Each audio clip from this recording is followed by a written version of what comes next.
ألا إن أولياء الله لا خوف عليهم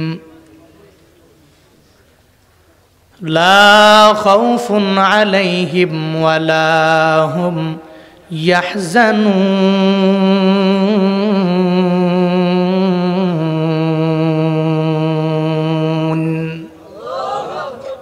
আল্লাহ কয় জেনে নাও ইন্না আউলিয়া আল্লাহ নিশ্চয়ই রবের বন্ধু যারা লা খাউফুন আলাইহিম তাদের কোনো ভয় নাই ওয়ালা হুম ইয়াহজানুন তাদের কোনো চিন্তাও নাই।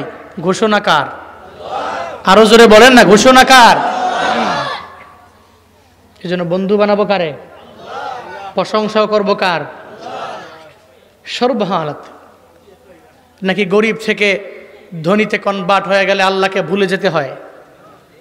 কিন্তু আমরা এমন করি, আগে গরিব ছিলাম, খাইতে পারতাম না ঠিক মতো, এখন আল্লাহ পাক দু চারটা ছেলের মাধ্যমে ধনী বানাইছেন। ওসিলা ধনী হয়ে আগে যে আল্লাহরে বেশি ডাকতাম, এখন আল্লাহরে ডাকতে পারি না, সময় নাই, ব্যস্ত। আগে ডে লেবার ছিলাম, দিন মজুর ছিলাম, দিনে আনতাম দিনে খাইতাম। সকালে খাইলে দুপুরে ব্যবস্থা করতে অনেক কষ্ট হইতো। ওই সময় আল্লাহরে ডাকতাম বেশি, 5 ওয়াক্ত নামাজের 1 ওয়াক্ত বাদ দিই নাই। কিন্তু কপাল পোড়া, এখন ধনী হয়ে টাকাওয়ালা হয়ে মোস্ট রিচেস্ট ম্যান হয়ে এখন আল্লাহকে ভুলে গেছি। জোহরে ডাকলে কয় ব্যবসা বাণিজ্যের ব্যস্ততা আছে তো জোহর পড়তে পারি নাই। আসরে ডাকলে কয় একটু ব্যস্ততা আছে, ওদিকে একটা মিটিং আছে, মিটিং এর কারণে আসর পড়তে ভুলে গেছি। মাগরিব পড়ো নাই কেন? আরে বন্ধু বান্ধবদেরকে নিয়ে আড্ডা দিতে গেছিলাম, একটু চা খাইতে খাইতে সময় গেছে গা, মাগরিবের কথা মনে নাই। হ্যাঁ, দুনিয়ার মানুষের সময়ের পরিবর্তন হলে সে আল্লাহকে ভুলে যায়। কিন্তু একটা খাঁটি মুমিন যে ও গরিব অবস্থায় যেই রবকে স্মরণ করে, মধ্যবিত্ত অবস্থায় ওই রবকে স্মরণ করে, একেবারে ধনী হয়ে গেল সে ওই রবকে স্মরণ করে। কারণ সে জানে গরিব যে আল্লাহ বানায় রাখছে, উনি চাইলে গরিব থেকে একটু উচ্চমানের মধ্যবিত্ত লেভেলে আমাকে পৌঁছাতে পারে। সে তো জানে মধ্যবিত্ত থেকে মোস্ট রিচেস্ট ম্যান, সমাজের সবচেয়ে বড় ধনী আল্লাহই তো আমারে বানাইতে পারে। বেশি বাড়াবাড়ি করলে আবার ওই ধনী থেকে আমার মাওলা কনভার্ট করে আবার ওই গরিবী হালাতে আমারে পৌঁছায়া দিতে পারে। এই ক্ষমতা আল্লাহর আছে না নাই? এই ক্ষমতা আছে না নাই? এই জন্য নিয়ত করেন আজকে থেকে, আল্লাহ যেই হালাতে রাখেন, যে অবস্থায় রাখেন, আমরা সর্বহালাতে রবের প্রশংসা করব। রাজি আছি তো ইনশাআল্লাহ? আল্লাহ সবাইকে সে তৌফিক দান করেন। সকলেই পড়ি আমিন। আর একটু আওয়াজ করে জোরে করে পড়েন আমিন। ভাই সব, আপনারা আমাদের চাইতে বেশি সবল, আমরা দুর্বল।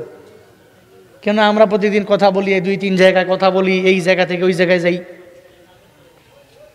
এই জন্য স্বাভাবিক দৃষ্টিকোণ থেকে আমাদের চাইতে আপনারা সবল। আওয়াজটা একটু আপনারা জোরেই দিয়েন, নাকি রাগ করবেন? পড়েন সুবহানাল্লাহ। আরো জোরে চিল্লায়া পড়েন আলহামদুলিল্লাহ। আরো জোরে একবার করে চিল্লায়া পড়েন আল্লাহু আকবার। গুনাহ হইল নেই? কষ্ট পাইছেন? সওয়াব না গুনাহ? আল্লাহ আমাদের প্রত্যেককে প্রত্যেকের আমল নামা নেক দিয়া ভরপুর বানায়া দেন। খুতবায় একটি আয়াতে কারিমা তিলাওয়াত করেছি। আল্লাহ পাক ওই জায়গায় নবীকে বলতে বলছেন, উম্মতদের বলুন তারা চলার পথে কার ফলোয়ার হয়ে অগ্রগামী হবে, কার অনুসারী হবে, কাকে ইতোয়াত করবে, আনুগত্য করবে। কি চলার পথে চুলটা কাটবে মেসির মতো, না নেইমারের মতো, না এমবাপ্পির মতো, নাকি আখিরি নবীর মতো? এ ব্যাপারে আল্লাহ পাক জানাইছেন যে তুমি চলার পথে এদেরকে ফলো করে অগ্রগামী হও, জীবনটা কামিয়াব হবে। কিন্তু চলার পথে এই সমস্ত ব্যক্তিগুলোকে ফলো না করলে, তুমি গাদ্দারি করে যদি মুখ ফিরে নাও, তো তুমি হবা অস্বীকারী একজন কাফির। আর যদি তুমি মুখ ফিরে নাও, আল্লাহও লাগবে না, রসুলও লাগবে না, দুইজনরে বাদ দিয়া 3য় নাম্বার এমন এক ব্যক্তিকে ফলো করো যার ভিতরে দিন নাই, যার ভিতরে ইসলাম নাই।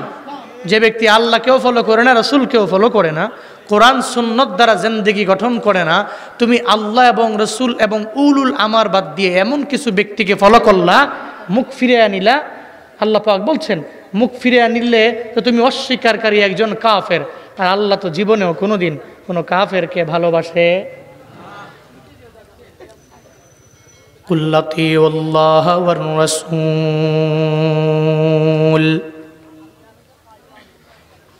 ফাইন তাওয়াল্লাউ ফাইন্নাল্লাহ লা ইউহিব্বুল কাফিরিন।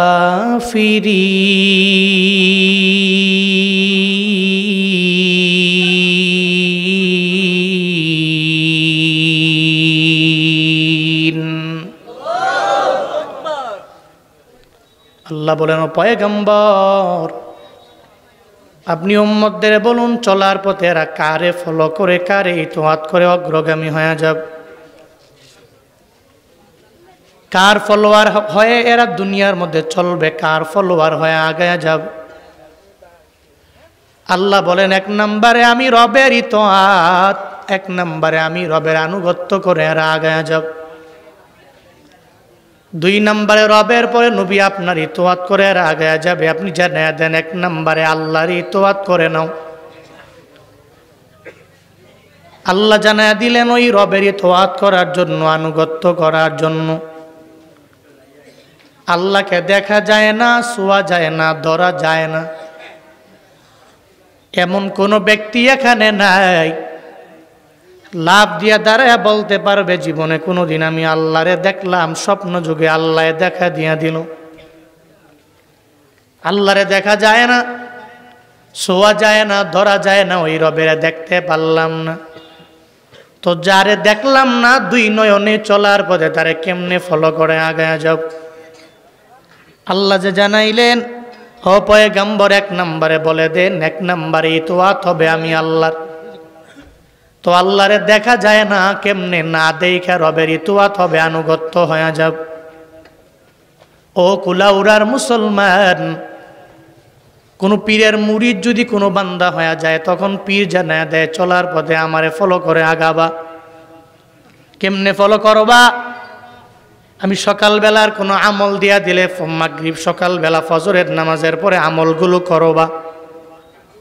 মাগরিবের পরে যদি আমল দিয়া দেয়, মাগরিবের পরে কিছু আমল করার জন্য পীর মুরিদের জানায়া দেয় মাগরিবের পরে আমলগুলো করবা।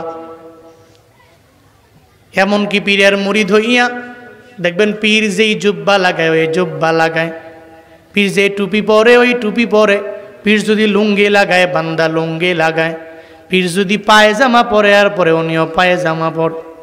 একজনের ইতোয়াত করতে গেলে তারে দেখা লাগে, ছোঁয়াও লাগে, ধরাও লাগে, দেখা দেখা এর পরে ইতোয়াত করা যায়। বলে আল্লাহরে তো দেখাও যায় না, কেমনে করবো ইতোয়াত? আল্লাহরে ইতোয়াত যদি করবার চাও, ওই রবের কালাম কোরআনটা আমার মাওলা দুনিয়াতে আমার মায়ার নবীর মাধ্যমে দীর্ঘ 23 বছর লাগায় নাজিল করে। আল্লাহ পাক নবীর মাধ্যমে দুনিয়ার সব বান্দাদের দিয়ে দিলেন। আল্লাহরে যদি ইতোয়াত করবার চাও, রবের কোরআন দ্বারা জিন্দেগি গঠন করে না।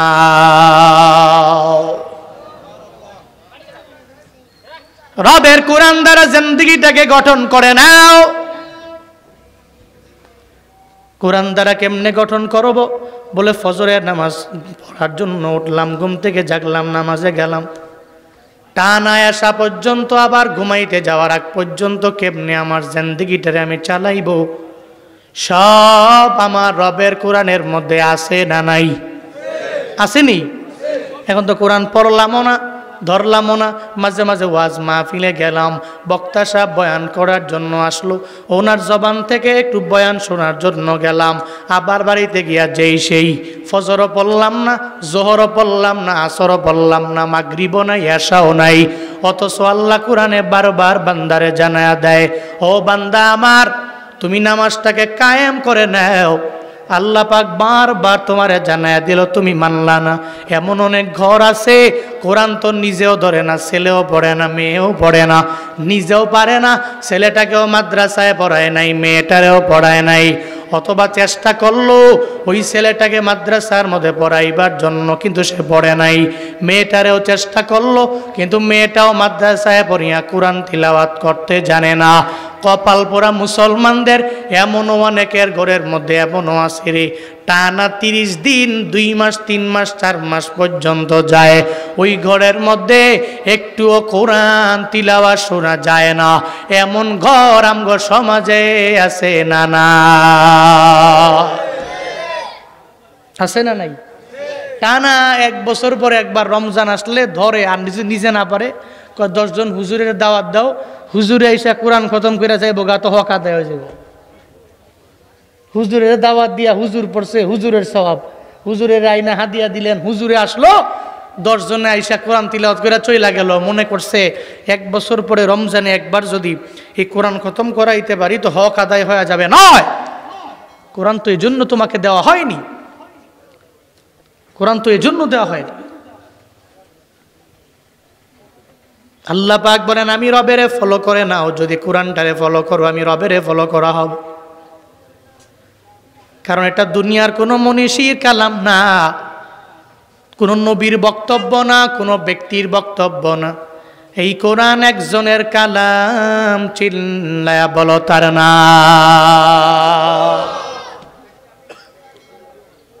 কোরআন দ্বারা পরিপূর্ণ নিজের জিন্দেগিটা গঠন করে নাও রে বাবা।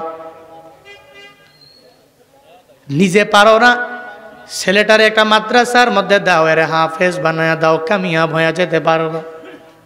যদিও হাফেজ আলেম হলে দুনিয়ার মধ্যে অনেক টাকাওয়ালা হবে, অনেক দামি বাড়ি গাড়ির মালিক হবে, যদিও এমন হবে না। একদিন পাবেন কবরে যাওয়ার পরে অটোমেটিক পেয়ে যাবেন রে বাবা। যেদিন আপনি কবরে গেলেন, ওই কবরের মধ্যে ঢুকার পর ওই জায়গায় আপনার মাও যায় নাই, বাবাও যায় নাই, ছেলেও যায় নাই, মেয়েও যায় নাই। ওই কবরে আপনি একা। কবরের মধ্যে ঢুকার পরে এরপরে আপনার আমলের দরওয়াজাও বন্ধ হয়ে গেল। কিন্তু এমন কিছু ছেলে মেয়ে দুনিয়ার মধ্যে রাইখা গেলেন, এরা জবান বন্ধ রাখে নাই। আপনার জন্য কোরআন তিলাওয়াত কইরা কইরা বাবার জন্য চোখের পানি ফালায়া কান্না কর। কোনো ওয়াজ মাহফিলে কোনো ব্যক্তি আসলে ওই ব্যক্তিরে দইরা নিয়ে যায়, কয় আমার বাবার খবর একটু জিয়ারত করা লাগবে। ও হুজুর আসেন, আমার মায়ের খবর একটু জিয়ারত করা লাগবে। আমি প্রায় জায়গায় গেলে বলি, গত 2 বছর আগে আমার প্রোগ্রাম ছিল কুড়িগ্রাম জেলার নাগেশ্বরী উপজেলায় মাহফিল। ওখানে আমি গেলাম, প্রথম বক্তা আমি, আগে সব বক্তারা বয়ান শেষ করে আমি যখন বয়ানের মধ্যে বসলাম, 5 জন ছেলের মাথার মধ্যে আমি পাগড়ি সুন্দর করে বেচাইয়া দিব, এরপরে আমি বসব। হঠাৎ করে সভাপতি বলে আমি একটু বক্তব্য দিবার চাই। আমি বললাম দেন, কোনো অসুবিধা নাই। সভাপতি মাইকটা নিয়ে এক এক করে জানাইয়া দিল, হুজুর এই মাদ্রাসার জন্য এত পরিমাণে মেহনত আমার, এই মাদ্রাসায় একটু পরে 5 জনের মাথার মধ্যে আপনি পাগড়ি দিয়ে দিবেন হুজুর। এদের মধ্যে একজন আমার ছেলে আছে, ওই ছেলের মাথার না আবদুহু ওয়া রাসূলু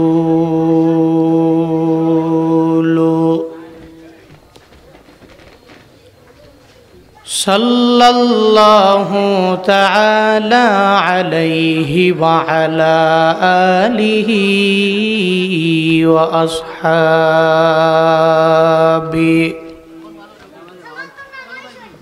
আসহাবিহি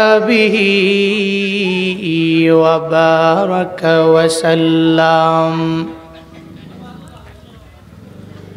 وبارك وسلم تسليما كثيرا كثيرا أرسله بالحق بشيرا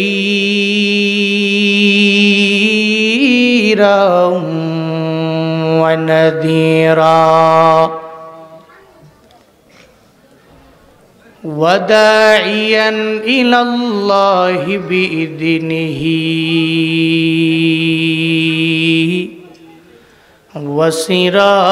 وسراجا منيرا اللهم صل على محمد النبي الأمي وعلى آله وسلم تسليما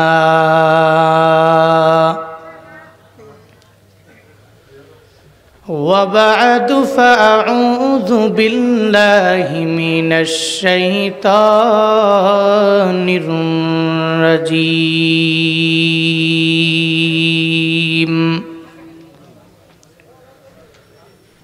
بسم الله الرحمن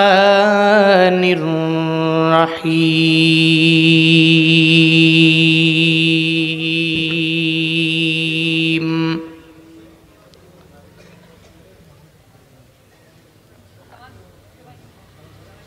قل أطيعوا الله والرسول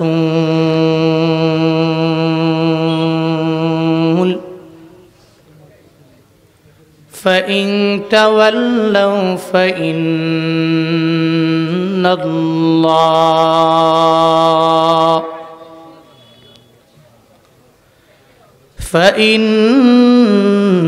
الله لا يحب الكافرين.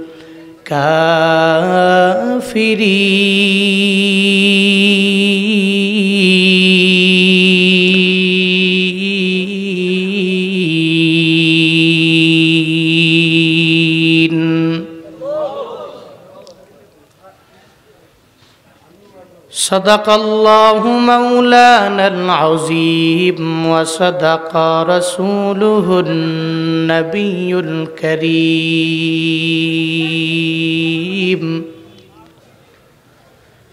ونحن على ذلك لمن الشاهدين والشاكرين والذاكرين والحمد لله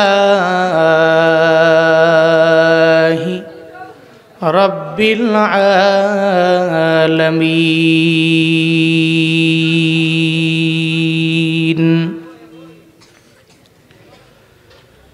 سبحانك لا علم لنا إلا ما علمتنا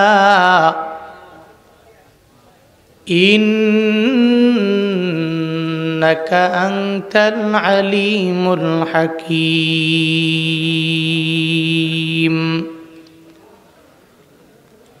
رب اشرح لي صدري ويسر لي أمري واحلل عقدة من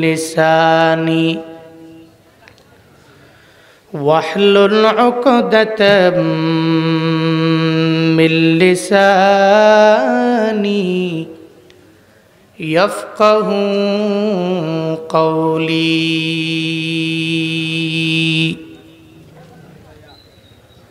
ربي زدني علما ربي زدني علما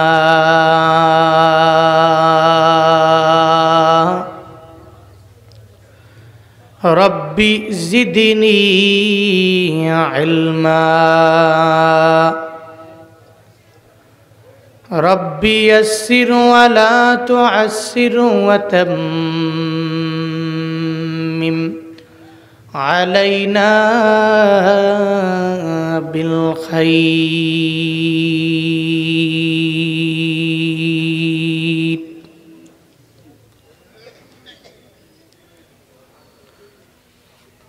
कौनैन का मुख्तार खुदा तुमको बनाया,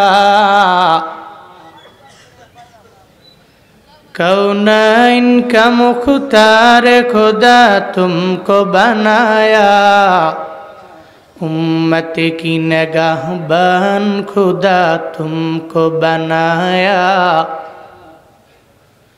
उम्मत की निगाहबान खुदा तुमको बनाया। या रब मेरे आँखों में समा जाए मदीना, या रब मेरे आँखों में समा जाए मदीना, मुद्दत से मेरे दिल में तमन्ना है मदीना।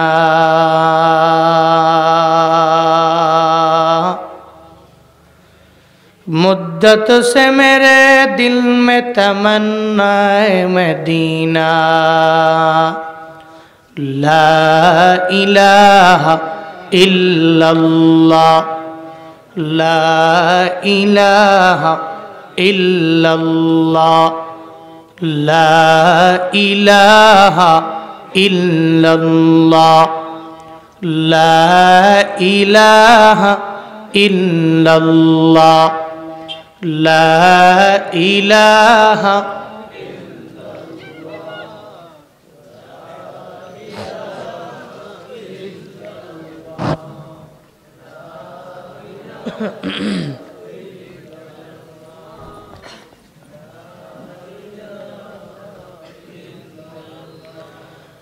ला इलाहा इल्लल्लाह, ला इलाहा इल्लल्लाह, ला इलाहा।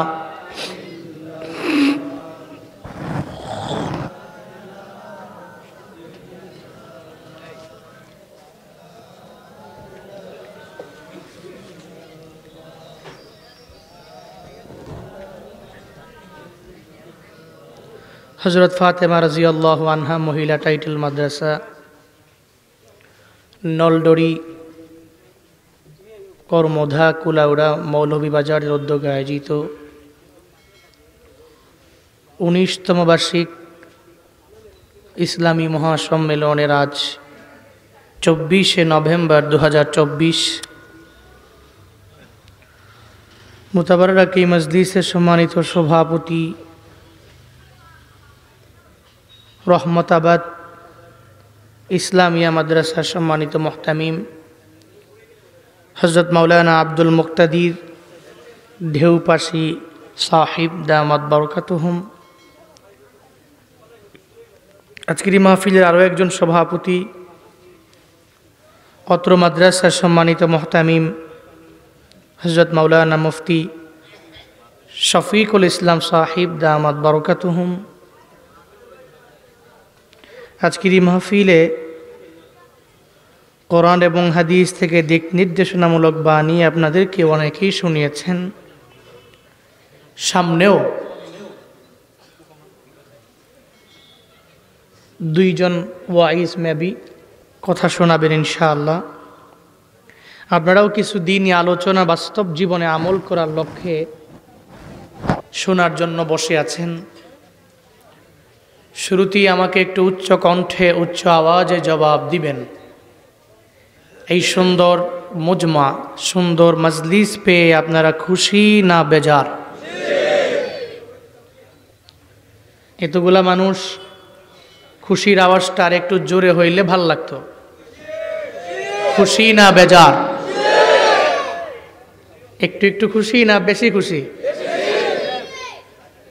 আজকের এই মাহফিলের আয়োজন যারা করেছেন, ব্যাকগ্রাউন্ডে অক্লান্ত পরিশ্রম যাদের রয়েছে, আল্লাহ প্রত্যেককে দুনিয়া এবং আখেরাত উভয় জগতে কল্যাণকামীদের অন্তর্ভুক্ত বানায় দেন। সকলেই পড়ি আমিন। আর একটু আওয়াজ করে জোরে করে পড়েন আমিন। সম্মানিত হাজিরিন, আজকের এই মাহফিলে এই এলাকার সমস্ত লোকেরা আসবে বিষয়টা এমন নয়। ইচ্ছা করলে এই মাহফিলে এসে বসে কিছু আলোচনা শুনে বাড়ি যেতে পারে, কিন্তু ইচ্ছা করি আসবে না এমন কিছু লোক আমাদের সমাজে আছে না নাই? আছে। আবার যারা ইচ্ছা করছে আসার জন্য, যে প্রতি ১ বছর পর পরে হযরত ফাতেমা রাদিয়াল্লাহু আনহা মহিলা টাইটেল মাদ্রাসায় মাহফিল দেয়, প্রতি বছর যাই। এবছর একটা অসুস্থতার নিয়ামতে পড়ে গেলাম, ইচ্ছা করছি যাওয়ার জন্য, যাইতে পারছি না। এমন কিছু ব্যক্তিও আমাদের সমাজে আছে, কিন্তু এতগুলো মানুষ থেকে যাচাই করে বাছাই করে আজকের এই মাহফিলে আসার মতো, বসার মতো, কিছু বলার এবং শোনার মতো তৌফিক দিয়েছেন কে? আল্লাহ যদি তৌফিক না দেয় আমরা কিছু করতে পারবো না? হাঁটতে পারবো? ঘুমাইতে পারবো? খাইতে পারবো? আল্লাহ তৌফিক দিয়েছেন, আল্লাহ আসার মতো তৌফিক দিয়েছেন বলে আসতে পারছে। নাহলে বান্দার আসারও ক্ষমতা নাই, যাওয়ারও ক্ষমতা নাই, হাঁটারও যোগ্যতা নাই, একটা কদম দিবে এই যোগ্যতাও তার নাই। অমা তৌফিকি ইল্লা বিল্লাহ, আমার কোনো তৌফিক নেই ইল্লা, তবে হ্যাঁ যদি আল্লাহ আমার দেয় তো আমার তৌফিক আছে, যদি আল্লাহ না দেয় তো আমার নাই। এই জন্য আজকের এই মাহফিলে আসার মতো তৌফিক দিয়েছেন কে? আমি বক্তাকে কথা বলার মতো শক্তি দিচ্ছেন কে? এই জন্য ওই আল্লাহকে রাজি করার দরকার আছে না নাই? আল্লাহকে খুশি করার প্রয়োজন আছে না নাই? সকলেই চিল্লায় একবার করে সমস্বরে পড়ছি আলহামদুলিল্লাহ। আমার সাথে পড়ুন রব্বানা লাকাল হামদ হামদান কাসীরান তাইয়িবান মুবারাকান ফি ইয়া রাব্বি লাকাল হামদু কামা ইয়ানবাগি লিজালালি ওয়াজহিক ওয়া আযীমি সুলতানিক লাকাল হামদু বিল কুরআন লাকাল হামদু বিল ইসলাম লাকাল হামদু বিল ঈমান। এই যে একটা জুমলা, এই যে একটা বাক্য আমরা আমাদের জবান দিয়ে বের করলাম, খুশি হলেন কে? আরো জোরে বলবেন না কে? আল্লাহর প্রশংসা করলে লাভ না লোকসান? উপকার না অপকার?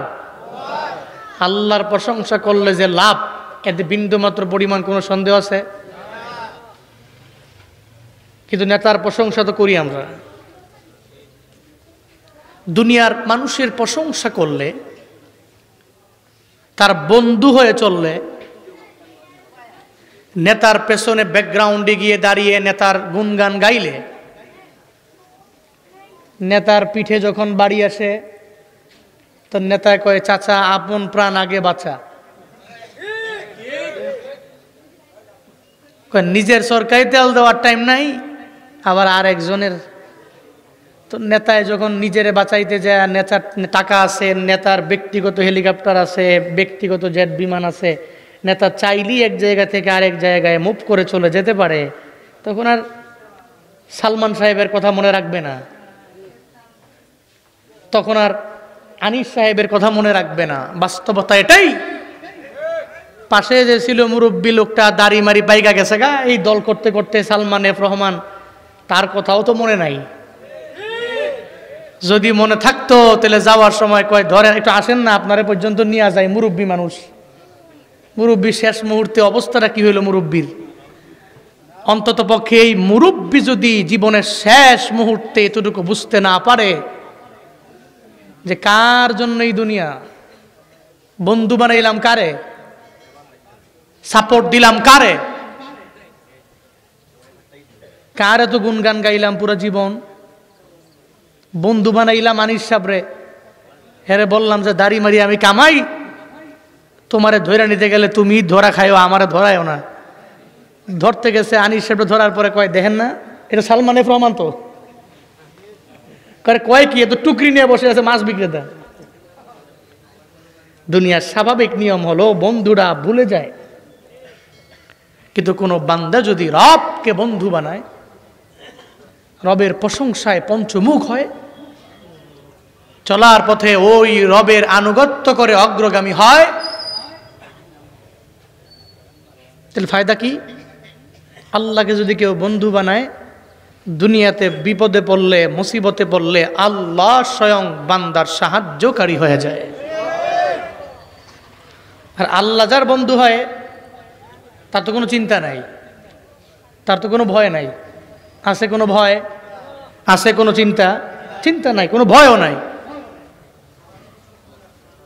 আর 5 নম্বরে যেই ছেলেটার নাম ঘোষণা করা হবে, তার মাথার মধ্যে পাগড়ি পেঁচানোর সময় মাথায় একটু হাত বলে একটু দোয়া কইরা দিবেন। ও আল্লাহর বান্দা, একটু মনোযোগের কান লাগায় শুই নরে বাবা। 5 জনের মাথার মধ্যে আমি পাগড়ি লাগাইয়া দিব। একজনের মাথায় পেঁচাইলাম, দেখলাম ওর মুখের মধ্যে হাসি আমারে সালাম দেয়, বলে হুজুর দোয়া কইরেন। এরপরে 2 নম্বরে যার মাথার মধ্যে আমি পাগড়ি দিয়া দিলাম, সেও আমারে সালাম দিয়া বলে হুজুর দোয়া করবেন। 3 নম্বর যে ছেলেটা, এরপরেও তার নাম ঘোষণা করার পরে হাসি দিয়া বল হুজুর দোয়া করবেন। 4 নম্বর ছেলেটাও বলে হুজুর আমার জন্য দোয়া করবেন। 5 নম্বর ছেলের বেলায় যখন তার নামটা ঘোষণা কইরা দেওয়া হল, আমি তার মাথার মধ্যে যখন পাগড়ি ঘোরানোর জন্য পাগড়ি পেঁচাইলাম, এরপরে আমি তাকায়া দেখি ও আমারে সালামও দেয় না, আমার দরবার থেকে দোয়াও নেয় না, আমারে বলেও না হুজুর আমার জন্য একটু রবের দরবারে দোয়া কইরা দিবেন। আমি তাকায়া দেখি রে, তার চোখের এক কোণার মধ্যে একটু পানি পানি ভাব। আমি তারে জিজ্ঞাসা করলাম, হ্যাঁ ছেলে, আজকে এমন একটা খুশির দিন তোমার, কেন তুমি চোখের মধ্যে বানি বানি দেখা যায়, কেন জানায়া দাও? তখন ওই ছোট্ট বালকটা সঙ্গে সঙ্গে আমারে জানায়া দিল, হুজুর আমার 4 জন বন্ধু আমার সঙ্গে হাফেজে কোরআন হয়ে গেল। এরা বাড়িতে যাবে, এদের মায়ের দরবারে যাইয়া যখন মায়ের দিকে এরা তাকাবে, এরা 30 পারা কোরআন সিনার মধ্যে নিয়ে ঢুকাইয়া যাওয়ার পরে তখন মায়ে বলবে আয় আয়, বুকের মধ্যে নিয়ে সুন্দর করে কপালের মধ্যে একটা চুমু দিয়ে দিবি। এরপরে এরা যখন যাবে, এদের বাবারা কি পরিমাণে এদের আদর করে নিবে, যত্ন করে নিবে, এদের কপালের মধ্যে সুন্দর করে এদের চুমু দিয়ে দিবে। আমি আজকে আপনার দরবারে আসলাম, এতগুলা মানুষের ভিড়ে আমি 30 পারা কোরআনের হাফেজ হইয়া আমার মাথার মধ্যে আপনি পাগড়ি দিচ্ছেন, এরপরেও মুখে হাসি আনতে পারি না। সারাটা দিন লাগায়া আমি চোখের পানি ফেলে কান্না করেছি, কারণ আমার মনের মধ্যে একটাই চিন্তা, হুজুর আজকে পাগড়ি দিবে, এই পাগড়ি নিয়ে আমি বাড়ির মধ্যে যাওয়ার পরে আমার মায়ের আদর আমি পাবো না, আমার মা আমার বুকের মধ্যে নিবে না, আমার কপালের মধ্যে সুন্দর করে চুমু দিয়ে আমার মায়া আমারে বলবে না, সন্তান রে তোর জন্য রবে দরবারে দোয়া কইরা দিলাম। ওই ছোট্ট বালক আমারে জানায়া দেয়, হুজুর আমি বাড়ি যাওয়ার পরে আমার মারে পাবো না, এই জন্য আমি চোখের পানি ফালায়া ফালায়া কান্না করি। কেন কানবে না? একটা 70 বছরের মুরব্বীও যদি তার মায়ের হারায়, এত বুড়া হয়ে যাওয়ার পরে জনম দুঃখিনী মা যখন দুনিয়ায় বিদায় নিয়ে চলে যায়, এরপরেও দেখবেন ওই মুরব্বী মায়ের যখন বয়ান শুনি চোখের পানি ফেলায় মায়ের জন্য কান্না করে। ওই মুরব্বীটাও দেখবেন বাবার জন্য চোখের পানি ফেলায় কান্না করে। মুরব্বীরে জিজ্ঞাসা করা হলো, দোকানের মধ্যে গেলে চায়ে টান দেন কিন্তু চোখে হাসি নাই, মুখেও হাসি নাই। কয় আমি আমার মারে হারাইয়া এত পরিমাণে পেরেশানিতে বললাম, এখন আমি বাড়ি গেলে আমার মায়েরে পাই না, আমি বাড়ির মধ্যে গেলে আমার বাবারে পাই না। একটা মুরব্বীও যদি মা বাবারে হারাইয়া চোখের পানি ফেলায়া কান্না করতে পারে, এই ছোট্ট বালকটা কেন তার মায়ের জন্য কান্না করবে না? আমার জানায়া দে হুজুর আমার মা নাই। বয়ান শেষ করার পরে একটু আমার মায়ের মাকবারায় যাবেন, ওই মায়ের মাকবারার সামনে দাঁড়াইয়া আমার মায়ের জন্য একটু দোয়া কইরা দিবেন। আমি আমার মায়ের জন্য একটু চোখের পানি ফালায়া রবের দরবারে আবদার জানায়া দিব। আল্লাহর কাছে বলবো, আল্লাহ আমার মায়ের কবর তুমি জান্নাতে বাগান বানায়া দিও। ও আল্লাহর বান্দারা, এরপরে বয়ান যখন শেষ আমার হয়ে গেল, ও আমার পিছারে নাই, আমাকে সঙ্গে করে লয়া বলে হুজুর আমার মায়ের কবরের সামনে যাব। ওই মায়ের কবরের সামনে গিয়া দাঁড়ায়া আমি সূরা ফাতিহা ইখলাস বললাম, তাকাসসুরও পড়ে নিলাম। এরপরে সে আমারে বলে হুজুর আপনি মুনাজাত ধরেন, আমি ধরব না। আমি বললাম আজকে দোয়া আমি দিব না, আজকে ওই মায়ের মাকবারার সামনে তুমি দাঁড়াইয়া তুমি রবের দরবারে তোমার মায়ের জন্য একটু দোয়া করে দাও। এটা বলতে দেরি সিনার মধ্যে সদ্য কোরআনের হাফেজটা 30 পারা কোরআন নিয়া সঙ্গে সঙ্গে রবের দরবারে আবদার জানায়, আল্লাহ গো আমার মা দুনিয়ায় নাই, 30 পারা কোরআন সিনার মধ্যে আমি ঢুকাইয়া ফেললাম রে আল্লাহ। আজকে যদি আমার মায়ে থাকতো, আমার মায়ে কত পরিমাণে খুশি হয়ে যেত। আমার মাকে তুমি নিয়ে গেলা, তবে মায়ের মাকবারার কথা আমি ভুলে গেলাম না। আমার মায়ের চিন্তা আমার অন্তরের মধ্যে আছে বলেই আজকে আমি মাকবারার সামনে হাজির। আল্লাহ গো, আমি সন্তানের দোয়ার বদৌলতে আমি মায়ের কবরটা একটু কি জান্নাতের বাগান বানায়া দেওয়া যাবে না? ও কুলাউড়া মৌলভী বাজারের মুসলমান, আমার ওই সময় কি মনে হয়েছে জানোনি রে বাবা?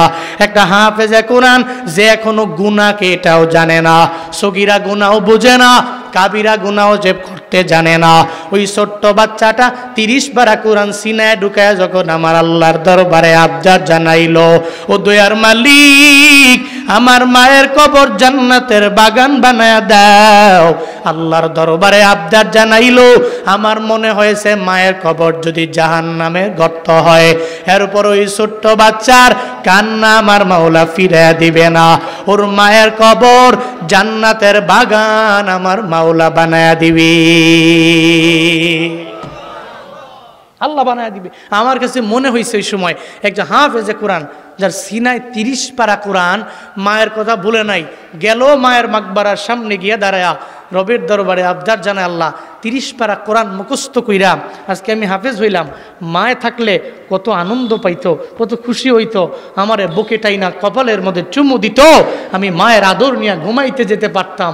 কিন্তু আল্লাহ গো, আমার তো মা নাই, এ কারণে মায়ের মাকবারার সামনে এসে দাঁড়াইয়া মায়ের জন্য রবের দরবারে আবদার জানাই, আমি আমার মায়ের কবরটাকে আমি সন্তানের উসিলায় জান্নাতের বাগান বানায়া দেওয়া যায় না? মনে হয়েছে ওই মায়ের কবর যদি জাহান্নামের গর্ত হয়, ছোট্টই হাফেজে কোরআনের দোয়ার বদৌলতে আল্লাহ পাক কবরটাকে জান্নাতের বাগান বানায়া দিবে। ওই সময় বুঝবো আমরা, আপনারা সবাই, যেদিন এই পৃথিবীতে কেউ নাই, আমলের দরওয়াজা বন্ধ, এমন কিছু ছেলে পেলে রেখে গেলাম, মাদ্রাসায় পড়াইলাম, মৃত্যুবরণের পরে খালি কান্দে এমন নয়, কান্নার পাশাপাশি সূরা ইয়াসিন পড়ে, বাবার নামে সূরা আর রহমান পড়ে, সূরা ওয়াকিয়া পড়ে। এই জন্যই তো কোরআনের সাথে কোনো না কোনো একটা লাইনে একটা সম্পর্ক লাগায়া যাইতে পারলে, যদিও দুনিয়াতে কোনো ফায়দা নাই, কিন্তু আখেরাতে ফায়দা আছে না নাই? জোরে বলেন না, আছে না নাই? এই জন্য কবরের লাইনে, বারজাকের জীবনে, আখেরাতের জীবনে ফায়দা যদি পেতে চান, বলে উপকার কিছু লাগবে, কিছু পুঁজি আমার লাগবে। তো যেমনে না যেমনি হোক, এমনে সেমনে যেমনি কোরআনের সাথে একটু সম্পর্ক লাগান, ডানে হইলে ডানে, বামে সামনে, যেমনি। হয়তো নিজে পড়েন নাই, ছেলেটারে পড়ান, না পারেন নাই, মেয়েটারে পড়ান, নাও পারেন নাই, নাতিরে পড়ান, তাও পারেন নাই। এরপরে মেয়ের ঘরে আল্লাহ পাক একটা নাতনি দিছে, ওই নাতনিটারে পর্যন্ত এরকম মহিলা মাদ্রাসায় পড়ান, তারে বলেন, ইন্সপায়ার করেন, আমি তো বাবা হয়ে তোমাদেরকে পারি নাই, তো আল্লাহ পাক আমাকে একটা নাতিন দিয়েছেন, তোমার ঘরে আল্লাহ পাক একটা মেয়ে দিয়েছেন, নিয়ত করো তুমি এই মাদ্রাসায় পড়াও, অন্তত পক্ষে কোনো না কোনো লাইনে একটু কোরআনের সাথে সম্পর্ক লাগাইলে রবকে ইতোয়াত করা হবে। কোরআনের সাথে সম্পর্ক লাগায়া বারজাকের জীবনটাও সুখময় করে দিবেন কে? আরো জোরে বলেন না কে? খারাপ লাগতেছে আপনাদের? কি কষ্ট পাচ্ছেন নাকি আপনারা? একটু জিকির করেন, লা ইলাহা ইল্লাল্লাহ, সবাই লা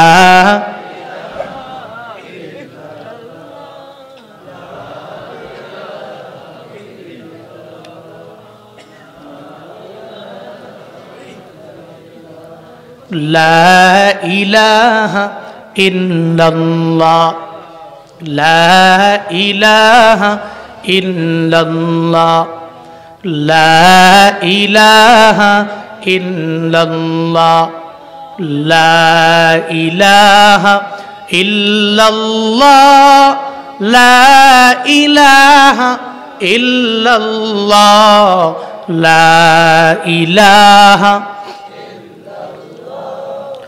লা ইলাহা ইল্লাল্লাহ, লা ইলাহা ইল্লাল্লাহ, লা ইলাহা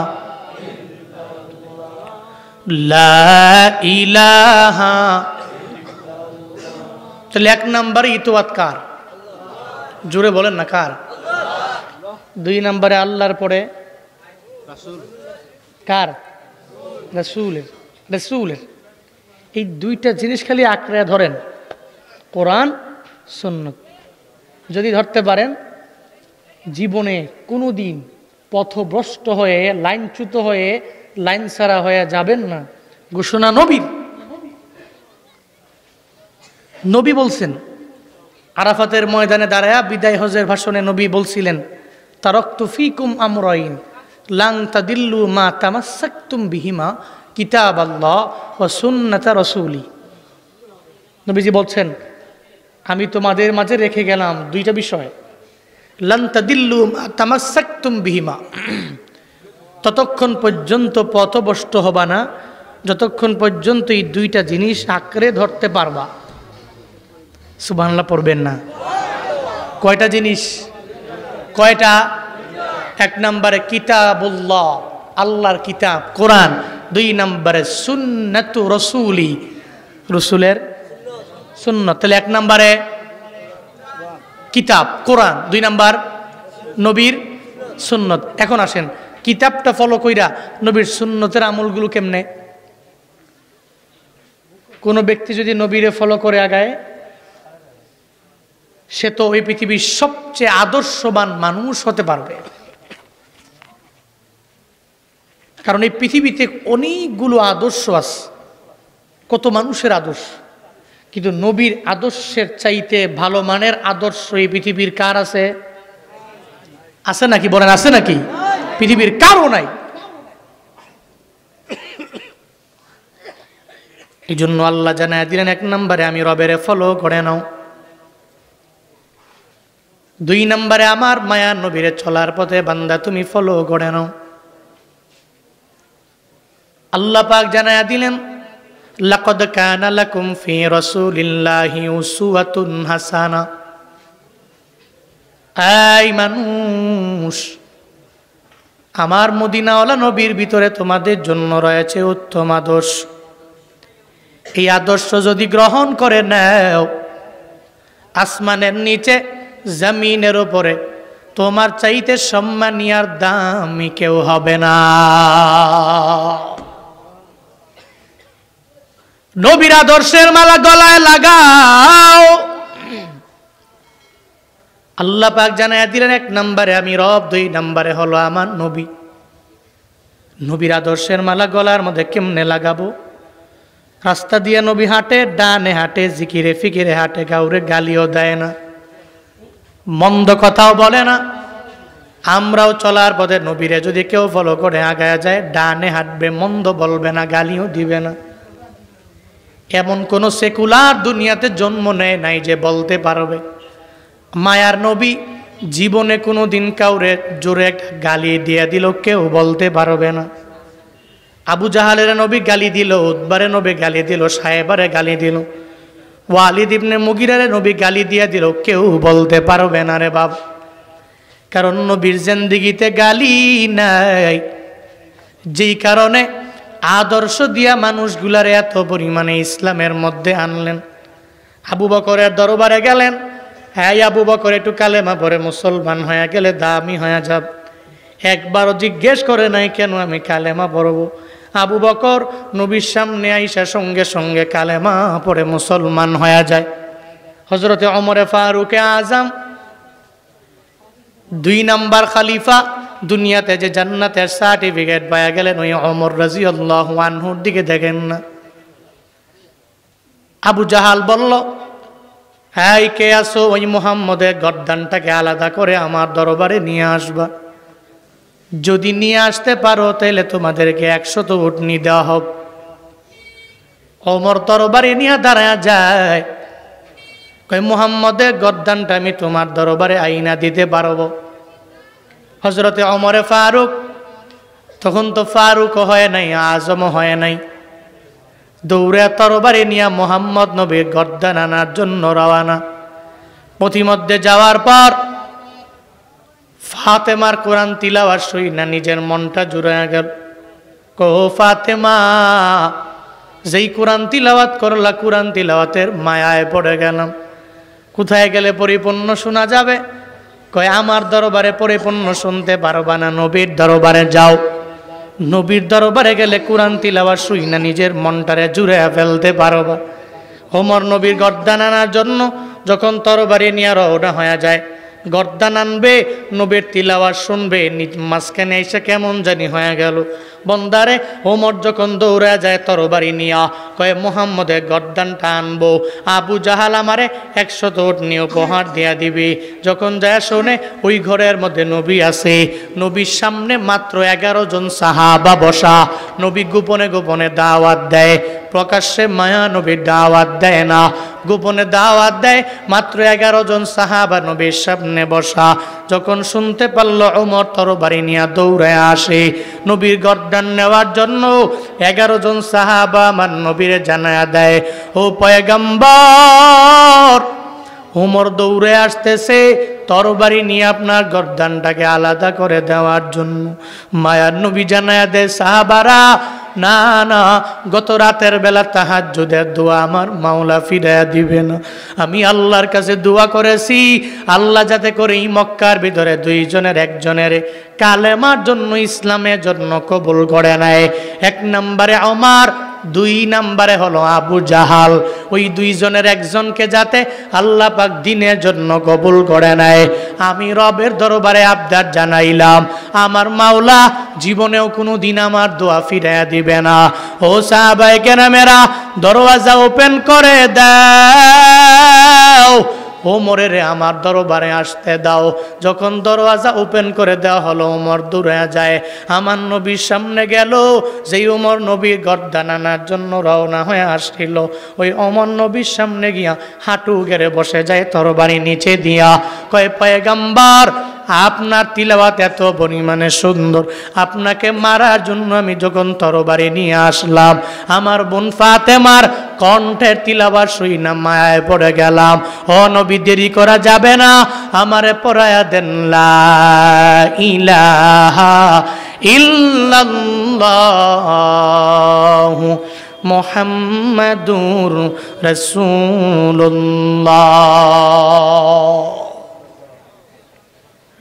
হযরত ওমর কালেমা পড়ে মুসলমান হয়ে গেল।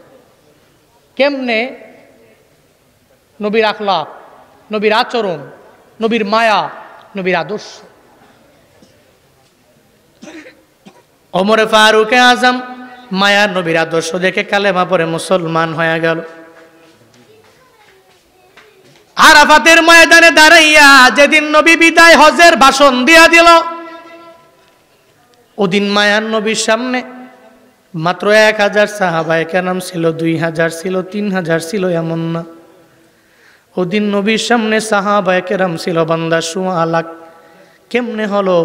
নবী মাইরা পিডায়া বানায় নাই, বরং নবীর হাতে কালেমা পড়ে এরা মুসলমান হইয়া এরা নিজের পরিপূর্ণ দামি বানাইল। সব আমার মায়ার নবীর আদর্শের দ্বারা সম্ভব হয়ে গেল। নবীর আদর্শের মাধ্যমে সাহাবায়ে কেরাম কালেমা পড়ে মুসলমান হয়ে যায়। কেমন আদর্শ জানুনি? যখন ইহুদির বাড়িতে কাজের জন্য মায়ার নবী যায়, হাসান হুসাইন নাইসা যখন মায়ার নবীর দরবারে কান্না করে, ও নানা আমার, পেটে খাবার নাই, ক্ষুধায় যন্ত্রণা সহ্য করতে পারি না, একটু খাবার দিয়ে দাও। যখন নানায় বলে, নাতিরে খাবার দিতে পারবো না, মায়ার নবী বলে, দাঁড়াও, তোমাদের জন্য আমি খেজুরের ব্যবস্থা করে দিব, খাবারের ব্যবস্থা করব। মায়ার নবী দৌড়াইয়া ইহুদির বাড়িতে রওনা হয়ে যায় কাজ করার জন্য। যেই নবীকে আল্লাহ বললেন, ও পয়গম্বর, পুরা উহুদ পাহাড়টারে আমি গোল্ডের পাহাড় বানায় দিব গো নবী আমার, যদি অ্যাকসেপ্ট করেন আমি আল্লাহ বলতে দেরি হইতে দেরি হবে না। মায়ার নবী জানায় দেয়, আল্লাহ আমার লাগবে না, এক বেলা পাবো আলহামদুলিল্লাহ পড়ে নিব, আর এক বেলা পাবো না নিজের পরিপূর্ণ সাবির বানায় নিব। হাসান হুসাইন যখন কান্দে, এদের মায়ায় পড়ে ইহুদির বাড়িতে কাজের জন্য যায়। ইহুদির বাড়িতে যায় বলে, ইহুদি বাড়ির মধ্যে কাজ আছিল। কই, কে তুমি? তোমারে দেখলে মনে হয় বংশের ভালো বংশের মানুষ, কেন তুমি কাজের জন্য আমার বাড়িতে আসলা? কই, আমি কোন বংশের মানুষ জানার দরকার নাই, আমার পরিচয় তোমার জানার প্রয়োজন নাই। ও ইহুদি রে, বাড়ির মধ্যে কাজ আছে নি, আগে আমারে জানায়া দাও। বলে কাজ আছে, বলে আমার খেজুর গাছের চারার মধ্যে যদি কূপ থেকে বালতি দিয়া পানি উঠে দিতে পারো, একটা বালতির বিনিময়ে তোমার 3টা খেজুর দেওয়া হবে। মায়ার নবী কাজের জন্য গ্রহণ করে নেয়। আর বাঙালিরা একটু বিপদে পড়লেই ভিক্ষাবৃত্তি করার জন্য মাঠে নেমে যায়, রাস্তায় নেমে যায়। মাঝে মাঝে ভিখারীদেরকে দেখলে মনে হয় এত ভালো মানুষ, ভিক্ষা করার জন্য দরওয়াজায় যায়। আবার এমন ভিখারি আছে যেই বাড়িতে পর্দা করে নিজেও মানে না, পর্দাও করে না, দরওয়াজাটা ধাক্কায়া ভিতরে ঢুইকা যায়, এতটুকু বুঝে না এটা এই বাড়ির লোকেরা পর্দা করে, মহিলারা পর্দার সঙ্গে আছে, এতটুকু বুঝে না। আবার কিছু কইলে কয় হ্যাঁ এতিমের ধমক দেওয়া যাবে না, ভিখারির ধমক দেওয়া যাবে না। ও আম্মা সাইলা ফালা তানহার, কোনো সায়েলকে ধমক দেওয়া যাবে না, আল্লাহ পাক জানায়া দিল। এজন্য ধমক দিতে পারবে না বলেই বারবার পর্দা করনেওয়ালা একটা বাড়ি যখন ওই বাড়ির দরবারে যায়, ওদিনও আমার বাড়ির মধ্যে সবাই তো পর্দা করনেওয়ালা, 500 টাকা নেওয়ার জন্য বাড়ির মধ্যে কে যেন দেখায়া দিল। এলাকায় গেলেই সবাই বলে অমুক বাড়িতে গেলে তুমি পাইবা, যাও হুজুর ওই বাড়িতে আছে, গেলে পাইবা, 500 হোক 1000 হোক টিয়া পাইবা, যাও। গেছে বাড়িতে গিয়ে বাড়ি আমি নাই, দরওয়াজা ঢাকা ঢুকা শুরু করছে, টাকা লাগবে। আহা বাবা তোমার টাকা লাগবে, তো এই বাড়ি পর্দা করনেওয়ালা বাড়ি, সমস্ত নারীরা পর্দা করে, দরওয়াজা ঢাকায়া মনে ভাঙ্গা ফেলবে এমন এক হালাত। এরপর পরবর্তীতে আমি আর কিছু বলি নাই, পাইছি টাকা 500 দিয়ে দিছি, যাও। কিন্তু আল্লাহ পাক বলছেন ও আম্মা সাইলা ফালা তানহার, এরা ধমক দিও না। কিন্তু কারো আছে বুঝ কম, খালি একটু বিপদে পড়লেই ভিক্ষার জন্য রাস্তায় নেমে যায়। মায়ান নবী হাসান হুসাইনের পেটের মধ্যে খাবার দেওয়ার জন্য নবী ইহুদির বাড়িতে রওনা। ইহুদিও যখন কাজ শিখাইয়া দিল, বলে 1 বালতি পানি উঠে দিতে পারলে 3টা খেজুর তোমারে দেওয়া হবে। নবী আমার বলে বালতি আমার হাতে দাও, আমি কাজের জন্য খুব বরাবর চলে যাব। মায়ান নবী এই বালতিটাকে সঙ্গে করে লয়া কূপ থেকে যখন পানি উঠাইল, 1 বালতি উঠাইল, ধারাবাহিকভাবে 2 বালতি 3 বালতি 4 বালতি উঠায়া যখন 8 বালতি পানি উঠানো শেষ হয়ে গেল, 9 নম্বর বালতির সময়ে এবার রহমাতুল লিল আলামিন যখন ওই বালতিটা কূপের মধ্যে ছাড়ল, দড়ি সিরা বালতির নিচে পড়ে গেল। নবী চিন্তায় পড়ে গেলেন, এই বালতিটা নিচে পড়ে গেল, এখন ইহুদির দরবারে আমি কি বলবো? ইহুদি দৌড়ে আইসা দেখে বালতিটা কূপের মধ্যে পড়ে যায়। ইহুদি আইসা বলে, আই ছেলে তুমি এই বালতিটা কেন নিচে ফালাইয়া দিলা? আমার নবী জানায় দেয়, না না এই বালতি আমি সিরা ফালাই নাই, বরং বালতির নিজে একা সিরা নিজেই পইরা গেল। কয় না না তুমি ক্ষতি করার জন্য আমার বাড়ির মধ্যে আসলা, এই বালতি তুমি তো নিজে সিরা ফালাইয়া দিলা। মায়ান নবী জানায়া দেয়, না না এই বালতি আমি সিরা ফালাই নাই। যখন আমার নবী জানায়া দেয় আমি ফালাই নাই, সে বারবার জানায়া দেয়, না তুমি ফালাইয়া দিলা। একটা পর্যায়ে ওই মায়ান নবীর গাল মোবারকের মধ্যে একটা থাপ্পড় লাগায়া দেয়। নবী জানায়া দেয়, ইহুদি রে এতদিন হয়ে গেল আমার পেটের মধ্যে খাবার নাই, খাবার না থাকার কারণে আমার গালের গোস্তগুলা শুকায়া গেল, এখন হাড্ডিগুলা বেসে গেছে রে। ইহুদি জুড়ে যে আমার গালের মধ্যে থাপ্পড় লাগায়া দিলা, তোমার হাতে ব্যথা পাইছুনি আগে আমার জানা। তুমি হাতে ব্যথা পাইছুনি আগে আমারে বলো, আমরা হইলে করতাম কি? ওই চিনো না আমারে?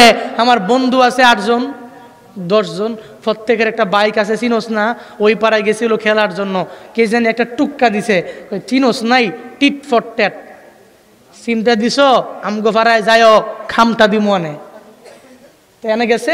পরে হ্যাঁ দিছে সিমটা, বইলা দিছে আমগো পাড়ায় যদি যাস বন্ধু বান্ধবের পাওয়ার জানো, এরা যে কত টাকাওয়ালা, এদের যে ক্ষমতা জানো, পাড়ায় গেলে দেহা মনে ওরে বাবা এত পরিমাণে প্রতিশোধ পরায়ণ হয়, মনে এর মাইরাই ফেলবে। কিন্তু মায়ান নবীর আদর্শ কেমন বান্দা শুনে যাও। রহমাতুল লিল আলামিন জানায়া দিল, রে ইহুদি হাতের মধ্যে ব্যথা পাইছো নি আগে রে আমারে জানো। ইহুদি গো এটা কেমন মানুষ? আমি তার গালের মধ্যে থাপ্পড় লাগাইয়া দিলাম, সে আমারে বলতেছে হাতের মধ্যে ব্যথা পাইছি নি আগে বলার জন্য, এটা কেমন মানুষ রে? মায়ান নবী কয়ে দেরি কইর না, আমারে মারছো তো মারছো, আমার নাতিরা কান্দে রে, আমি এদের পেটের মধ্যে খাবার দেওয়ার জন্য তোমার দরবারে আসলাম। 3 আটা 24টা খেজুর আমার হাতের মধ্যে দিয়া দাও, আমি এগুলা সঙ্গে করে লয়া এরপরে হাসান হুসাইনের দরবারে নিয়ে চলে যাব। মায়া নবীকে 24টা খেজুর দিয়া দেয়। নবী আমার 24টা খেজুর নিয়ে যখন রওয়ানা, প্রতিমধ্যে যাওয়ার পরে এবার নবী যে চলে যায়, আল্লাহ জিবরাইলে পাঠায় দেয়, হাই জিবরাইল, আমার নবীর দরবারে যাও না। নবী কোথায় যায়? নবী কেন বালতি উঠে দিয়া যায় না? নবীর নাম দইরা দইরা ইহুদি সারা জিন্দেগি গালি গালাজ করবে, ইহুদিদের আচরণ ভালো না। এই জিবরাইল নবীরে গিয়ে আগে বলো, আগে বালতি উঠায়া দিবে, এরপরে এই বালতি উঠায়া দিয়া এই বালতিটাকে সঙ্গে করে দিয়া এরপরে 24টা খেজুর নিয়ে চলে যাবে। জিবরাইল নবীর দরবারে আসলেন, আয়েশা নবীরে জানায়া দিলেন, পয়গম্বর আপনি কোথায় রওনা হয়ে যান? কয় আমি হাসান হুসাইনের দরবারে যাই। কয় নবী গো, যেই বালতির জন্য ইহুদি আপনার গালের মধ্যে থাপ্পড় পর্যন্ত লাগায়া দিল, ওই বালতি না উঠায়া দিয়া এরপরে আপনি যেতে পারবেন না। আমার মায়ার নবী কয়, ও জিবরাইল, বালতি উঠানোর জন্য যন্ত্র লাগবে, কোন যন্ত্র আমি নবীর হাতের মধ্যে নাই। জিবরাইল জানায় দেয়, পয়গম্বর আপনি বালতি উঠানোর জন্য কোনো যন্ত্রের প্রয়োজন হবে না, বালতি উঠানোর জন্য দুনিয়ার কোনো সাপোর্টের প্রয়োজন হবে না। ও নবী আমার, একটু আমার সাথে চলেন, এরপরে বালতি কেমনে উঠানো লাগবে আমি জিবরাইল জানায়া দিব। মায়ান নবীকে সঙ্গে করে লইয়া যখন জিবরাইল নবীকে সঙ্গে করে লইয়া রওনা হয়ে যায়, যাওয়ার পরে ওই জায়গায় রহমাতুল লিল আলামিন জিবরাইল জানায়া দেয়, ও নবী আমার, আপনি ইশারা করে বলেন, ও বালতি আমার হাতের মধ্যে আয়, আমার মাওলার ইশারায় তুই আমার হাতের মধ্যে আসবা। নবী গো, এটা বলতে দেরি হবে, আসতে দেরি হবে না। আমার মায়া নবী কূপের বরাবর যায় বলে, ও বালতি আয় আয়, আমার মাওলার হুকুমে আমার হাতের মধ্যে আয়। বলতে দেরি, সঙ্গে সঙ্গে বালতি আমার নবী হাতের মধ্যে আসতে দেরি নাই। বন্দারে, এখন মনের মধ্যে যদি প্রশ্ন জেগে যায়, বালতি নবীর কথা কেমনে শুনলো? বালতির তো কানও নাই, বালতি তো কথাও বলতে পারে না। মনের মধ্যে যদি প্রশ্ন জাগে, বালতি যদি নবীর কথা বুঝতে না পারে, শুনতে না পারে, তাহলে ও বান্দারা, একটা উস্তুনে হান্নানা মৃত খেজুর গাছ আমার নবীর জন্য কেন কান্দে রে?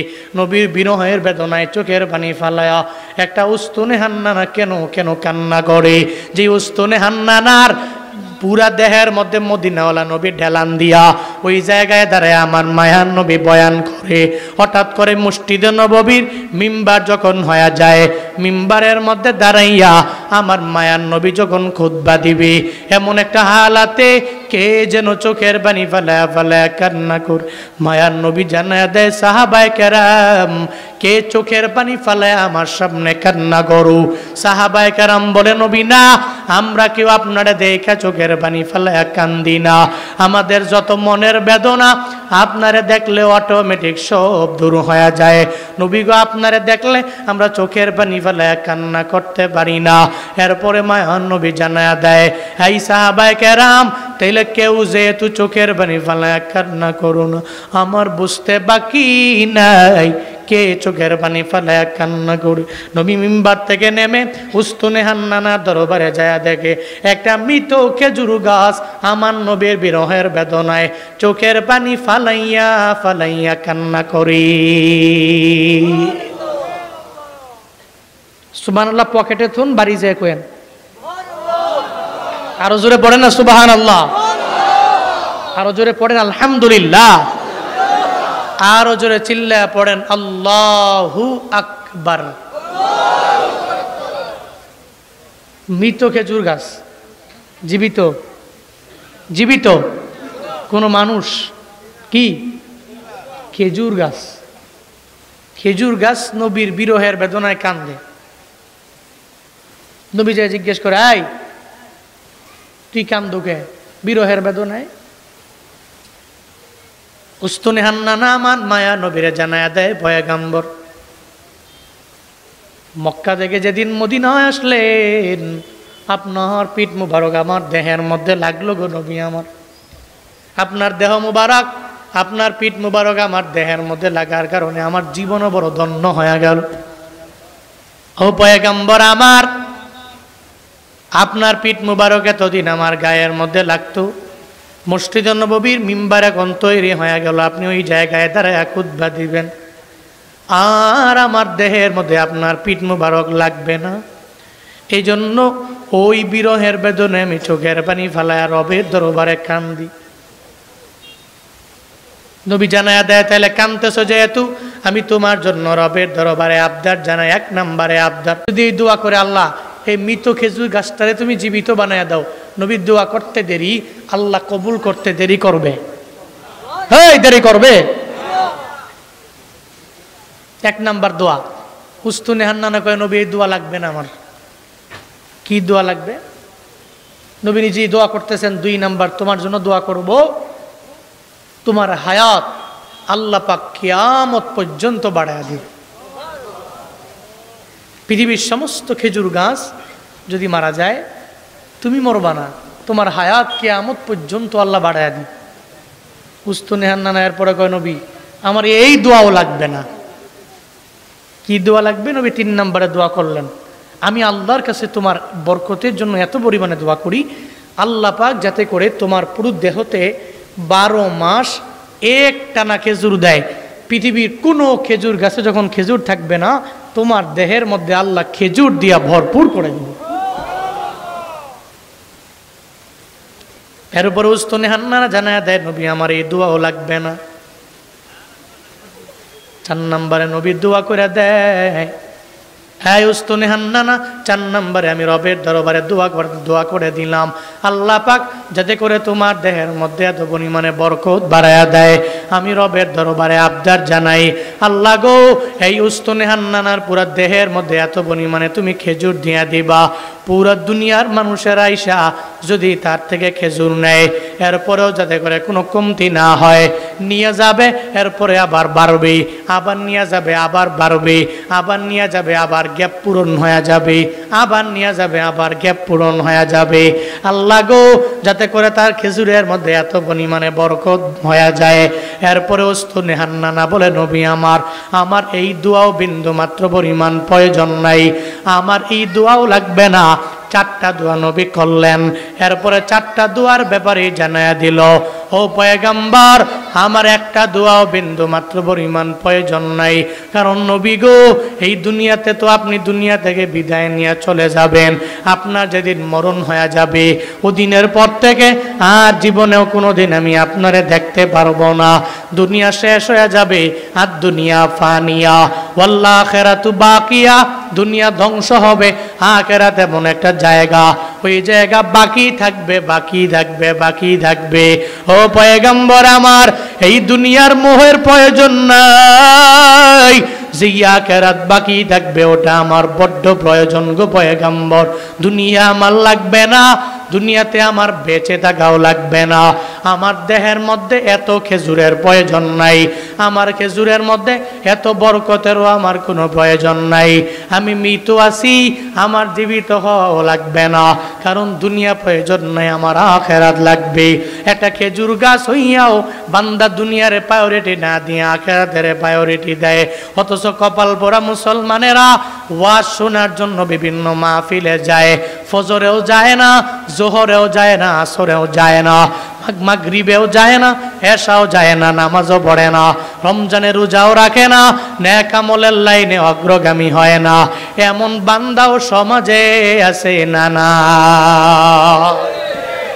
হুজুর ওয়াজ বড় মজা, দুনিয়ার চিন্তা করতে করতে করতে করতে আখিরাতের চিন্তাটা ভুলেই গেল।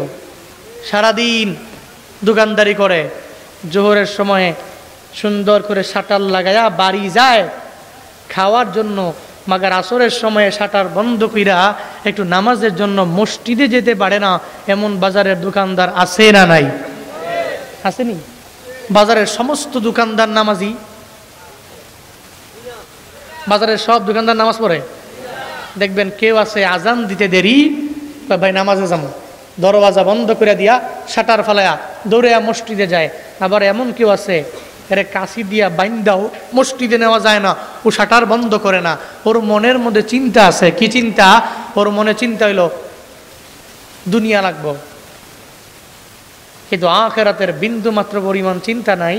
দুনিয়ার মোহে এমন ভাবে পড়ে গেল যেটা দুনিয়া ফানিয়া ওয়াল আখিরাতু বাকিয়া, দুনিয়াটা ধ্বংস, যে পৃথিবীতে কেউ থাকতে পারবে না, দুনিয়া ধ্বংস। আর আখিরাত এমন এক জায়গা বাকি থাকবে, বাকি থাকবে, বাকি থাকবে। কিন্তু কপাল পোড়া মুসলমান দুনিয়ার মোহে পড়ে আখিরাতের চিন্তাটাকে বাদ দেয়। আছে না নাই? পুস্তুনি হান্নানা নবী আমার দুনিয়া বিলাইনে এই একটা দোয়াও প্রয়োজন নাই। কি লাগবে বলো?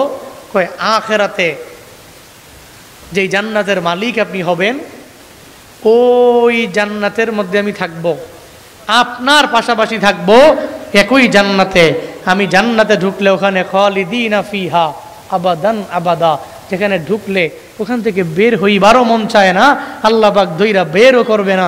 যেই জান্নাত আবাদান আবাদা, অনন্তকাল থাকবো ওই জান্নাতে। যেই জান্নাতে আপনি থাকবেন, আমি আপনারে দেইখা দেইখা আমার পুরো জীবনটারে আমি ধন্য বানায় ফেলবো। দুনিয়াতে তো 70, 80, 100, 200, 1000, 1500, 2000, 3000, 5000 বছর আমি বাঁচতে পারবো। কিয়ামত পর্যন্ত আমি বাঁচবো ঠিকই, কিন্তু এটার তো লিমিট আছে। জান্নাতে ঢুকলে তো লিমিট নাই, ওটা তো আনলিমিটেড। আল্লাহ পাক জান্নাতের ভিতরে ঢুকাইয়া দিবে। রবের কাছে দোয়া করেন যাতে হাসরের ময়দানে আল্লাহ পাক রব্বুল আলামিন আপনাকে যেই জান্নাতে দেয়, আমারেও যাতে করে ওই জান্নাতে দেয়, ওই জান্নাতের মালিক যাতে করে আমি হতে পারি। আর আপনার চেহারা মোবারক দেখে আমি আমার পুরো হাসরের ময়দানের আখিরাতের লাইফটা কাটায়া দিতে পারি। চিল্লে পড়া যাবে না আল্লাহু আকবার।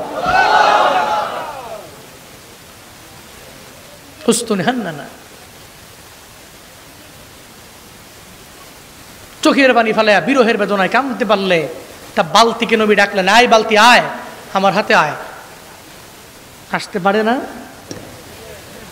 ইহুদি অবাক হয়ে গেল, কিরে বালতি দি ওনার হাতে চলে আসলো উইদাউট এনি সাপোর্ট, কেমনে?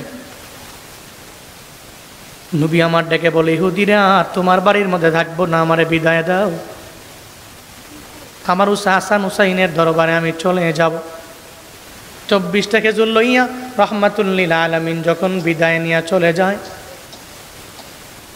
ইহুদি মনে মনে কয়, এমন একটা লোকের গায়ের মধ্যে আমি হাত দিয়া দিলাম যে লোকের মতো ভালো কেউ নাই। সুবহানাল্লাহ পড়বেন না? যেই লোকের মতো আদর্শবান মানুষ এই এলাকার মধ্যে আর কেউ হতে পারে না। কাউরে থাপ্পড় দিলে সে আমারে থাপ্পড় মারার জন্য ব্যাকুল হয়ে যাইতো, ওনারে থাপ্পড় লাগাইয়া দিলাম। কিন্তু থাপ্পড় লাগানোর পরে উনি উল্টা আমারে জানাইয়া দেয়, এই তুমি হাতের মধ্যে ব্যথা পাইছো নি আমারে জানাও। আরে মানুষটা কেমন রে, আবার আমার বালতি ফালাইয়া ওই বালতিটা আবার কোনো সাপোর্ট ছাড়া আমার হাতের মধ্যে উঠে আইনা দিয়া গেল। আমি তার গালের মধ্যে থাপ্পড় লাগায়া আমি এত পরিমাণে ভুল করে ফেললাম, আমার তো অন্যায় হয়েছে, আমার তো বড় অপরাধ হয়ে গেল। এবার উস্তুনে হান্নানা সঙ্গে ওই ইহুদি সঙ্গে সঙ্গে কবজি থেকে যখন হাতটা আলাদা করে দেয়, তরবারি দিয়ে আঘাত করে, হাতটা জমিনের মধ্যে পইরা লাফালাফি করে। ওই পর্যায়ে বণিকেরা যখন তার বাস দিয়া গমন কইরা যায়, জানায়া দেয়, রে ইহুদি কেন এই হাতটা তোমার লাফালাফি করে, কে ফালাইলো? কয়ে কেউ ফালায় নাই, আমি নিজের অপরাধ মনে করে নিজের অপরাধী হওয়ার কারণে আমি শাস্তি দিয়া দিলাম, কবজি থেকে আমার হাতটাকে আমি আলাদা করলাম। কি এমন করলা? কয় আখিরি জামানার পয়গাম্বরের গালের মধ্যে থাপ্পড় লাগাইয়া দিলাম, যার কারণে মনে করলাম এই হাতটা আর আমার কবজির মধ্যে থাকতে পারে না। আমি হাতটা আমার কবজি থেকে আলাদা করে দেওয়ার জন্য ব্যাকুল হয়ে গেলাম। এই হাতটাও আমি কবজি থেকে আলাদা করে ফালাইয়া দিলাম, জমিনে পড়ে আছে। কয় এখন কি জন্য এখানে দাঁড়ায়া রইলা? কয় ওই নবীর সন্ধান আমায় দাও, আমি ওই নবীর দরবারে যাব। ওই নবীর দরবারে যায়া আমি কালেমা পড়ে মুসলমান হয়া এরপরে ওনার কাছ থেকে আমি যে ওনার গালের মধ্যে থাপ্পড় লাগাইয়া দিলাম, এই ব্যাপারে আমি মাফ চেয়ে নিব। এবার ইহুদিরে যখন বলা হয়, ইহুদি ওই জায়গায় গেলে আমার নবীরে পেয়ে যাবা, ইহুদি দৌড়াইয়া হাতটাকে সঙ্গে করে লয়া যখন নবীর দরবারে যায়, আমার নবীরে ডাক দেয়, নবী গো আমি ইহুদি, আপনার দরবারে চলে আসলাম। আমার মায়া নবী কয়, কে রে তুই? ইহুদি। নবী পেছনে ফিরে দেখে যে ইহুদি নবীর গাল মুবারকের মধ্যে থাপ্পড় লাগাইয়া দিল। ওই ইহুদি আমার নবীর পেছনে আইসা দাঁড়ায়া গেল। ওই পর্যায়ে আমার মদিনাওয়ালা নবী জানায়া দেয়, ইহুদি রে কেন তুমি আমার দরবারে আসলা? আবার হাতটা কাটা কেন? ইহুদি ডেকে বলে, ও পয়গম্বর আমার, আপনার গালের মধ্যে আমি থাপ্পড় লাগাইয়া দিলাম, আমার তো অনেক পরিমাণে ভুল হয়ে গেল, আমি ভুল করলাম, এই ভুল থেকে নিজেরে মাফ করার জন্য আবার আপনার দরবার থেকে ক্ষমা নেওয়ার জন্য আপনার দরবারে হাজির হয়ে গেলাম। নবী কয়, তাহলে কি জন্য আসলা? দুইটা কাজ করবো। কি দুইটা কাজ? কয় মাফ চাইয়া নেব। আর একটা কি? কটা কমু না। তো নবী কয়, তুমি মাফ চাইবার আইছো, মাফ করুম এক শর্তে, যদি তুমি কালেমা পইরা মুসলমান হয়ে যেতে পারো। সুবহানাল্লাহ, জোরে পড়বেন না? মাফ নিবার আইছো, মাফ করুম এক শর্তে, যদি কালেমা পড়তে পারো। ইহুদি মনে মনে কয়, আমি তো আসলেই কালেমা পড়বারই আইছি, আমি তো কালেমা পড়বারই আইছি, নবী যেহেতু শর্ত লাগাইয়া দিছে কালেমা পড়তে হবে, তাহলে আমিও আর একটা শর্ত লাগাইয়া দেই। নবীরে কয়, আয় পয়গম্বর, আপনার হাতে কালেমা পড়বো এক শর্তে, কবজি থেকে হাতটা আলাদা করলাম, এই হাত যদি আবার আগের মতো জোড়া লাগাইয়া দিতে পারে। আমার মায়ার নবীর লালা মুবারকের এত পরিমাণে পাওয়ার,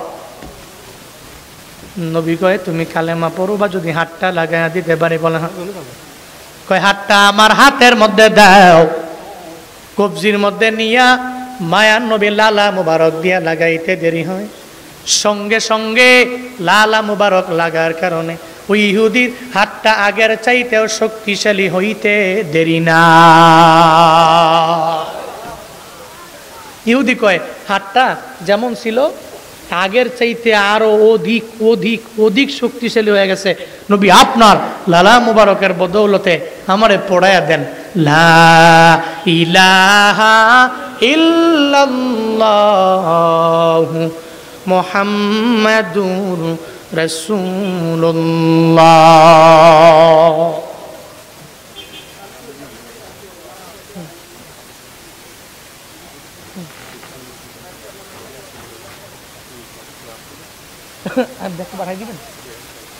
ইহুদি, হ্যাঁ ইহুদি কালেমা পড়ে মুসলমান হয়ে গেল। কেমনে? নবী যদি ওই দিন নবীর যে আদর্শ, এই আদর্শের মালা গলায় লাগায়া এই আদর্শ দিয়ে যদি ওরা না ডাকতেন, যদি থাপ্পড় দিছে, যদি কইতো যে আমার আবু বকর আছে, ওমর আছে, আমি এদের সঙ্গে করে নিয়ে আসবো, নিয়ে আইসা তোমার প্রতিশোধ আমি নিয়েই ছাড়বো, যদি বলতেন, তাহলে কশ্চিন কালো ইহুদি নবীর ধর্মে আসতেন না, নবীর কাছেও আসতেন না, নবীর কাছেও ভিড়তেন না। নবী তাকে কালেমা পড়ে মুসলমান বানালেন। সে মুসলমান হলেন কেমনে? তরবারি নয়, যুদ্ধ নয়, নবীর আদর্শের মাধ্যমে। ইন ফিউচারে আমাদের যে লিডাররা এদেশে নেতৃত্ব দিবেন, আপনারাও মনে রাখবেন, চলার পথে নবীর আদর্শের মালা গলায় লাগায়া যদি চলতে পারেন, মনে রাখবেন এই আদর্শের মালা গলায় লাগাতে পারলেই আপনার মরণের পরে কেউ আলহামদুলিল্লাহ পড়বে না, মরণের পরে চোখের পানি ফালায়া ইন্নালিল্লাহ পরে কানবে, চিল্লা কাও ঠিক কিনা? যদি নবীর আদর্শের মালা গলায় লাগায় নেতাগিরি করতারেন, তাহলে নেতৃত্ব দিতে আইসেন, এমন জালেম হয়েন না, মাজলুমদের উপরে বারবার জুলুম করবেন, নির্যাতন করবেন।